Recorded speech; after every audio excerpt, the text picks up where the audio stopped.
2011-12 సంవత్సరంలో 27.1% ఉన్నటువంటి పేదరికం అంటే వరల్డ్ బ్యాంక్ నివేదిక ఇది. 2022-23 సంవత్సరం నాటికి 5.3% తగ్గిందని చెప్పేసి వరల్డ్ బ్యాంక్ చెప్తా ఉంది. సో 75.24 మిలియన్ల మంది ప్రజలు దుర్భర దారిద్ర్యం ఉన్నట్టుగా తేల్చింది.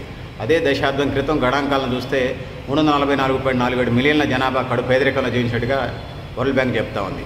సో మొత్తం 26.9 కోట్ల మంది ప్రజలు పేదరికం నుంచి విముక్తి పొందినట్లుగా లెక్కలు చెప్తా ఉన్నారు. గణనీయమైనటువంటి ప్రగతిని సాధించిందని వరల్డ్ బ్యాంక్ చెప్తా ఉన్నారు. సో ఇది పరిస్థితి. ఉత్తరప్రదేశ్, మహారాష్ట్ర, బీహార్, పశ్చిమ బెంగాల్, మధ్యప్రదేశ్ రాష్ట్రాలు 2011-12 మధ్య కాలంలో దేశంలో నిరుపేదలు 65% మంది ఈ రాష్ట్రాల్లో ఉన్నట్లుగా లెక్కలు చెప్తా ఉన్నాయి. మిలియన్లకు అది 75.24 మిలియన్లకు తగ్గారని, 7 కోట్ల తగ్గారనేది 34 కోట్ల నుంచి 7 కోట్ల తగ్గారని లెక్క చెప్తున్నారు ఇండియాలో వరల్డ్ బ్యాంక్ వాళ్ళు. పేదరికం రోజుకు $3 దినసరి వేతనం వస్తుందంటే గ్రామీణ ప్రాంతాల్లో కొంతమేర విముక్తికి ఆస్కారం ఉంటుందని. $3 అంటే 324, 240 రూపాయలు లెక్కల ప్రకారం. 2017 ధరల ప్రకారం చూస్తే ఈ 2017 ధరల ప్రకారం $2.15 అంటే 2 16 160 అంటే $200 సుమారుగా $200 ఆదాయం అంటే 200 కూడా కాదు, 190 150 నుంచి 190 రూపాయల ఆదాయం అంటే పేదరికం నుంచి బయటపడ్డట్టుగా, దుర్భర దారిద్ర్యం నుంచి బయటపడ్డట్టుగా లెక్క చెప్తున్నారు. జనాభాలో 2.3% వరకు ఇట్లాంటి పరిస్థితి అనేది అర్థమవుతుంది. సో 16.2% వరకు ప్రపంచ బ్యాంకు ఈ లెక్క చూపించింది. ఇక మల్టీ డైమెన్షన్ పావర్టీ సూచిని బట్టి చూస్తే 2005-2006లో 53.8% ఉన్నట్టుగా పేదరికం.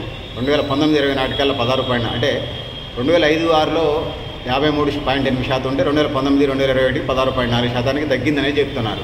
సో 2022-23 నాటికి 15.5% ఇంకా తగ్గిందనేది పేదరికం చెప్తా ఉన్నారు.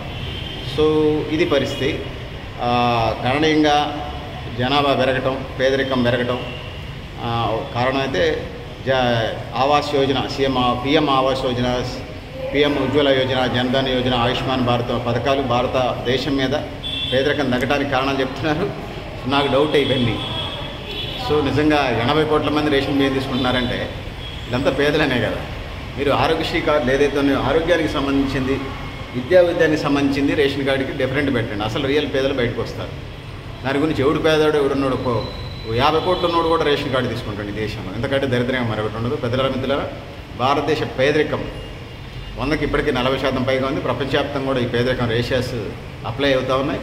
సో ప్రపంచం ఏదో ఎదిగిపోతుందంటే కొన్ని దేశాలకు సంబంధించి, అంటే వివిధ దేశాలకు సంబంధించి పేదరికం డెఫినేషన్స్ కూడా మారుతున్నాయి. అమెరికాలో పేదరికం ఒక తీరుగా ఉంటుంది, ఇండియాలో పేదరికం ఇంకో తీరుగా ఉంటుంది. అమెరికాలో పేదరికం తినడానికి తిండి, ఉండడానికి ఇల్లు, కట్టుకోవడానికి బట్ట ఉంటుంది. కానీ ఇక్కడ పేదరికం మాతా శిశు మరణాలు ఉంటాయి, పౌష్టికాహారం లేక, రక్తం లేక ఆడబిడ్డలు హాస్పిటల్లో జాయిన్ అయ్యి చనిపోయి రక్తం ఎక్కించుకోవాల్సిన పరిస్థితి ఉంది. పౌష్టికాహారం ఉండదు, ఫోలిక్ యాసిడ్ మాత్రలు వేసుకుంటారు రక్తం కోసం. సో ఇవన్నీ ఉన్నాయి. పోషక విలువల లోపం ఉన్నది, ఆదాయ మార్గాలు ఉండవు. వ్యవసాయ రంగానికి సంబంధించి 6 నెలలు అయిపోతే 6 నెలలు ఇంటి ముందు కూర్చొని పని ఏముండదు. ఉపాధి హామీ పనులకు సంబంధించి వీళ్ళు డబ్బులు సరిగ్గా ఇవ్వరు. 80 కోట్ల మందికి పైగా కార్డుల ద్వారా రేషన్ మిగిస్తూ ఉన్నారు. సో ఇవన్నీ పేదరికానికి సంకేతాలు తప్ప మరొకటి కాదు. ప్రభుత్వం అంటుంది కానీ రాజీవ్ గాంధీ అన్నాడు కదా, భారత మాజీ ప్రధాని కీర్తిశేషులు రాజీవ్ గాంధీ ఏమన్నాడు, రాహుల్ గాంధీ గారి తండ్రి, నేను ఢిల్లీ నుంచి ₹1 గ్రామీణ ప్రాంతానికి పంపిస్తే 21 పైసలే చేరుతుంది అన్నాడు.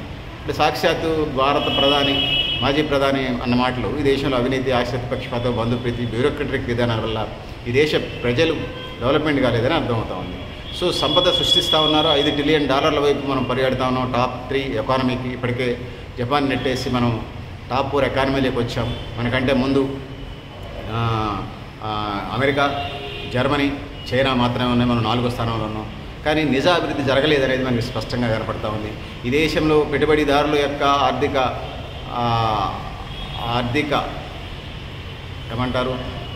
ఆర్థికంగా ఉన్నవాళ్ళకి సంబంధించి, ధనవంతులకు సంబంధించినటువంటి ఆదాయాలు పెరుగుతూ ఉన్నాయి.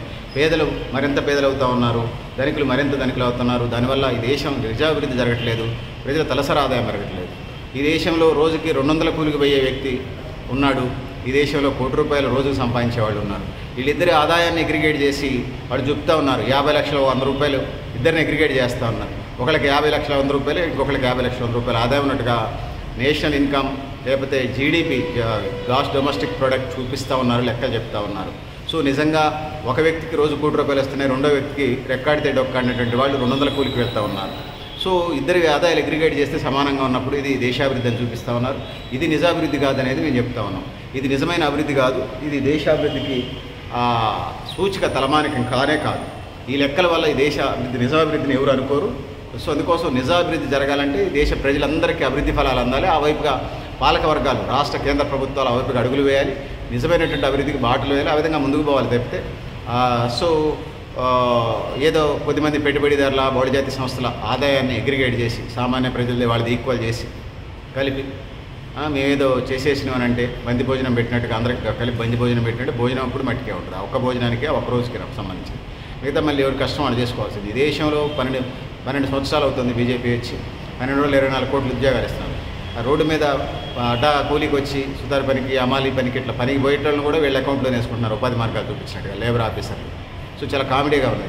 నేను ఒకటి చెప్తాను, మా తెలంగాణ రాష్ట్రంలో అసలు పోయిన సంవత్సరాలు టీఆర్ఎస్ గవర్నమెంట్ పోయి కాంగ్రెస్ గవర్నమెంట్ వచ్చింది. వీళ్ళు మొక్కలు నాటిన పాపానే పోలా.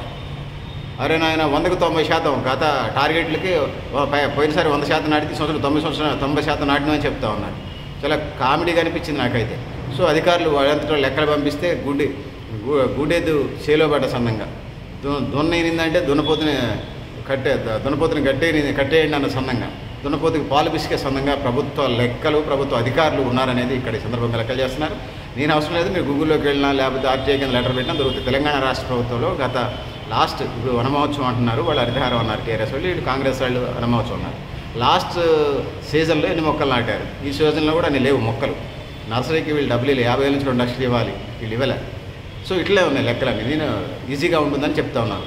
దేశాభివృద్ధికి సంబంధించి కూడా వీళ్ళు అందిస్తున్నాం అని చెప్తున్నారు, కానీ ఏమిస్తున్నారు? ఈ నిజమైన అభివృద్ధి జరిగింది. వాడు తెలివిగా ఉండేంత చదువుకునే ఏమైనా అభివృద్ధి అయితే ఆ కుటుంబాలు మనం చెప్పలేదు, కానీ లేకపోతే నిజాభివృద్ధి కనపట్టలేదు. ఇంకోవైపు మత్తు పదార్థాలు మత్తు పానీయాలకి అభివృద్ధి మోడల్ అని చెప్తా ఉన్నారు భారత ప్రభుత్వం. మద్య నిషేధం నిజంగా అభివృద్ధి చెందిన దేశాల్లో వాళ్ళు చెప్పిన టాప్ 5 దేశాలు జపాన్తో సహా, మన జపాన్ ఎన్నికరేట్ 4వ స్థానానికి వచ్చింది. ఆ దేశాల వీటిలో మద్యపానాన్ని మాన్పించే ఆల్కహాల్ డీఅడిక్షన్ సెంటర్స్, మందు డ్రగ్స్ అంబర్లు గుట్కాలు సిగరెట్ వీటన్నిటిని మాన్పించేటువంటి డీఅడిక్షన్ సెంటర్స్ ఉన్నాయి. మరి మన దేశంలో ఉన్నాయా? అసలు అవి సమీప భవిష్యత్తులో అందుబాటులోకి వస్తాయా? ప్రజలు తాగి సస్తే నాకేంది ఎవడికి పుట్టిన బిడ్డ ఎక్కెక్కేడ్చిన చందంగా ఈ పాలక ప్రభుత్వాలు వ్యవహరిస్తున్నాయి తప్పితే అది నిజమైన అభివృద్ధిగా కనపట్లేదు. భారతదేశం పేదరికం 150 కోట్లు ఉంటే 100కి 40% పేదరికం ఉన్నది. అంటే సుమారుగా 60 కోట్ల పైగా ఉన్నారనేది మాకున్న లెక్కల ద్వారా అర్థమవుతుంది. మీ లెక్కల ప్రకారం రేషన్ కార్డులు 80 కోట్లు పైగా రేషన్ కార్డులు ఇచ్చారు. ఇంకా అంత్యోదయ అన్నపూర్ణ పథకం కార్డులు అదనం 80 కోట్లు. ఇంకా రేషన్ కార్డులు మీరు లేని వాళ్ళు చాలామంది ఉన్నారు. అసలు సంచార జాతులకు ఈనాటికి రేషన్ కార్డు లేదు. సో 100కి ఇప్పటికీ 145 కోట్ల జనాభాలో 80 కోట్ల జనాభా ఏదో ఉన్నామా తిన్నామా ఏదో పని చేసుకొని బతుకుతున్నాం అన్న చందంగా ఉంది, కానీ వారి లైఫ్లో అంత ఇదేం లేదు, అంత ఆరోగ్యవంతంగా అంత హెల్దీగా లేదు, అంత కంఫర్టబుల్గా లేదు అనేది మనకి అర్థమవుతుంది. సో అంతే తప్పితే పేద ఏదో ఇరగబొడిచినట్టుగా ఏదో ఇరగొన్నట్టుగా అయితే మనకు అనిపించలేదు. ఈ దేశ నిజాభివృద్ధి అయితే అంతగానం జరగట్లేదు అనేది నేను తెలియజేసుకుంటా ఉన్నాను. సో అభివృద్ధి చెందిన దేశాల ఎకానమీ పేరు చెప్పుకోవడం కానీ ప్రజల నిజాభివృద్ధికి సంబంధించినటువంటి బాటలే ఇదే పరిస్థితి లేదు. పాలక ప్రభుత్వాలు రాష్ట్ర ప్రభుత్వం కానీ ఇటు కేంద్ర ప్రభుత్వాలు గారు వచ్చినప్పుడు మల్టీనేషనల్ బహుళజాతి సంస్థలకి మల్టీనేషనల్ కంపెనీ అయినటువంటి బహుళజాతి సంస్థలకి పెట్టుబడిదారులకి రెడ్ కార్పొరేట్లు వేయటం వాళ్ళ దయాదాక్షిణ్యాల మీద బతుకుతారన్న చందంగా తయారైంది తప్పితే నిజంగా ఉపాధి రంగాలకు సంబంధించి వచ్చినప్పుడు అటు పారిశ్రామిక సెక్టార్ కానీ ఇటు అగ్రికల్చర్ సెక్టార్కి సంబంధించి వచ్చినప్పుడు వ్యవసాయ రంగానికి సంబంధించి అభివృద్ధికి నిజాభివృద్ధికి బాటలు వేసే పరిస్థితి మనకు కనపట్టలేదు అనేది అర్థమవుతుంది. సో నిజాభివృద్ధికి బాటలు వేసినప్పుడు మాత్రమే ప్రజల యొక్క తలసరి ఆదాయాలు పెరిగితే వాళ్ళు ఆరోగ్యవంతంగా జీవిస్తారు. కనీస అవసరాలకు సంబంధించి 5,000కి 10,000 నెలకి 5,000 10,000 15,000 20,000తోనే బతికేస్తున్నాయి కుటుంబాలు. సో నిజంగా ఈ రోజులలో ఒక 4 నుంచి 8 మంది ఉన్న కుటుంబం 20,000తో బతకలేసిద్దా? పోనీ 4 ఉన్న కుటుంబం 10,000తో బతకలేసిద్దా? కాళ్ళు నొప్పి వస్తాయి, ఇల్లు నొప్పి వస్తాయి, సీజన్లో జ్వరాలు వస్తాయి, ఒక దెబ్బకి లేచిపోతాయి కదా ఒక హాస్పిటల్కి పోతే. మీరు విద్యారంగాన్ని వైద్య రంగాన్ని ప్రైవేట్ రంగానికి అప్పచెప్పి చేతులు నిలుపుకున్నారు కదా. మీరైతే ప్రైవేట్ కంపెనీల సీఈఓలాగా కేంద్ర రాష్ట్ర ప్రభుత్వాలు 29 రాష్ట్రాలు 9 కేంద్ర ప్రాంతాలు కేంద్ర ప్రభుత్వం వీళ్ళంతా ప్రైవేట్ రంగానికి అప్పచెప్పారు కదా. మీకు ఆ చిత్తశుద్ధి ఎక్కడ ఉన్నది?